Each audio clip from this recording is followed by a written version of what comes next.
So, Trump sweeps all 5 states. Super Tuesday this week. Surprise, surprise. Everybody knew that he was going to win, but nobody knew that he was going to sweep all 5 of those states and win every single county in every single state.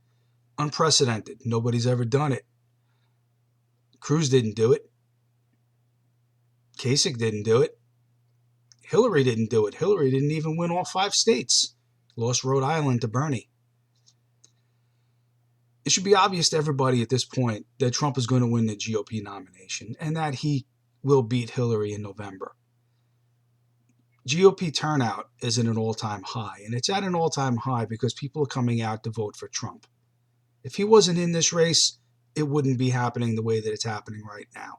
You wouldn't see these millions and millions of people coming out to vote and Democrats switching parties to become Republicans.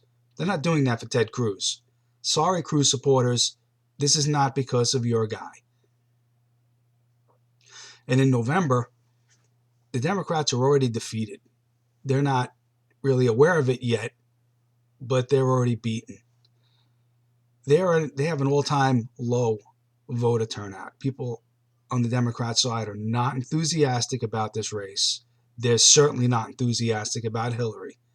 They're still evenly divided between Hillary supporters and Bernie supporters, and the Bernie supporters are just as rabid as Trump supporters. They're not going to vote for Hillary if Bernie doesn't get the nomination. Some will vote for Trump. Many will stay home and not vote at all. So when these polls and pundits say that Trump can't beat Hillary, they're fucking lying to you. He's going to beat her and he's going to put her through a meat grinder. There ain't going to be enough left of her afterwards to put into a dog bowl. I'm not trying to be rude. I'm just stating as a fact. She's done. Hillary is done. She is so far removed from the average ordinary American, she has no clue of what life is really like in this country for an average schmo trying to earn a living and get his bills paid. He walks around in $600 pantsuits and $600 hairdos.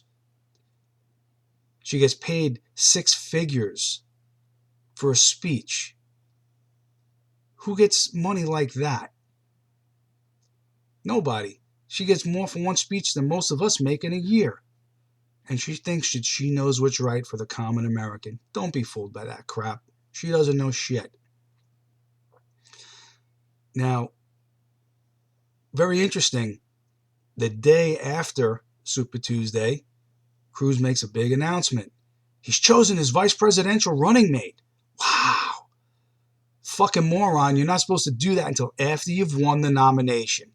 That's also unprecedented. I don't think I've ever heard of any candidate choosing their running mate before actually winning the primaries. This is an act of desperation. This is a guy who feels it slipping through his fingers, who's saying, notice me, pay attention to me. I'm still relevant. I can still win. No, you're not relevant. You can't win. It's over for you, Cruz. Okay, it's over for you. And for all you Cruz supporters, I would like to offer you this bottle of Trump lotion. You can use this to salve your sore ass from the spanking that you took this past week. I know it stings, but that's just life. Your Never Trump movement is crumbling like a poorly constructed building. It's coming down all around you. Get used to the idea that Donald Trump is going to win, and he's going to go into the primary with the number of delegates that he needs. It's not going to happen any other way.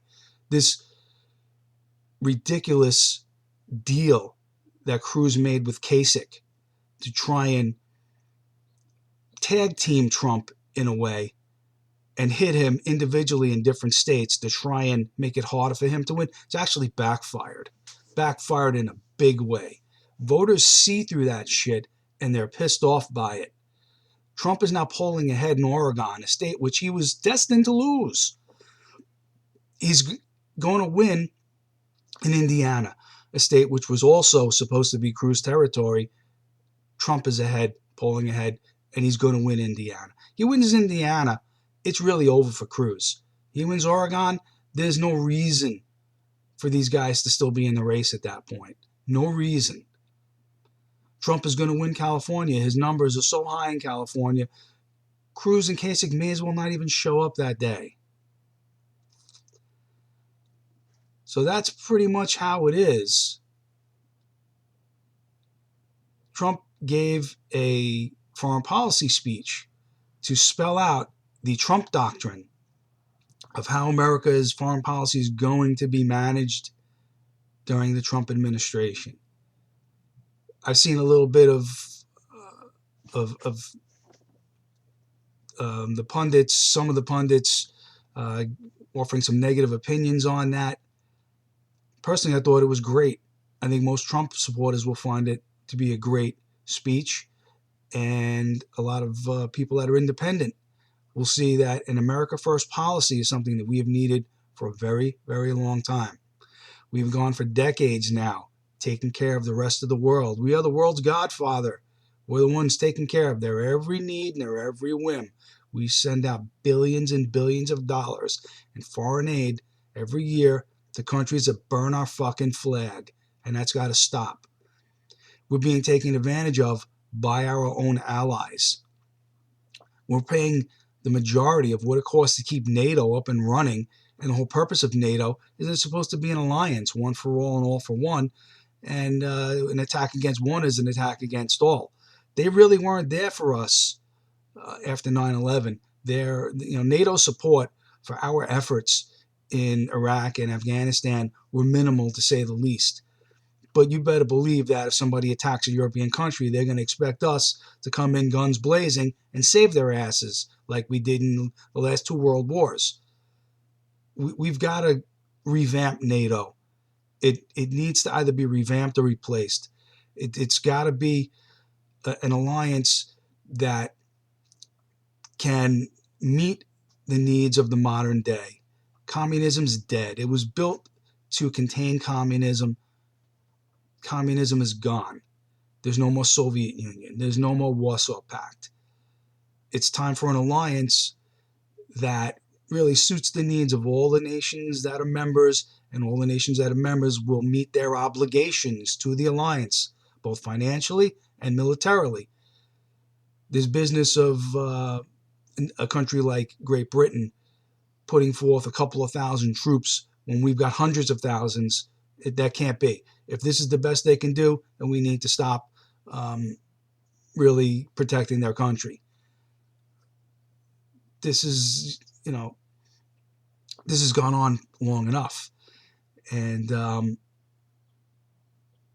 fact that we've allowed ISIS to seize enough territory to cover a large country, between the territory they've taken in Iraq and Syria, they're a de facto nation. And we've done next to nothing to combat that and to dismantle them. These airstrikes that Obama has sent in there, they're pinpricks. He sends in maybe a dozen airstrikes a week. During the opening salvos of the Iraq War, Operation Desert Storm, there was like 2,000 airstrikes a day hitting Saddam Hussein. By comparison, what we're doing right now is minuscule and insignificant. Donald Trump's policy would be to put America first and to force these Middle Eastern countries to fight their own battles. If they want our support, they better fight and they better put up some money. Otherwise, we're going to leave them to deal with their own mess because it's their part of the world.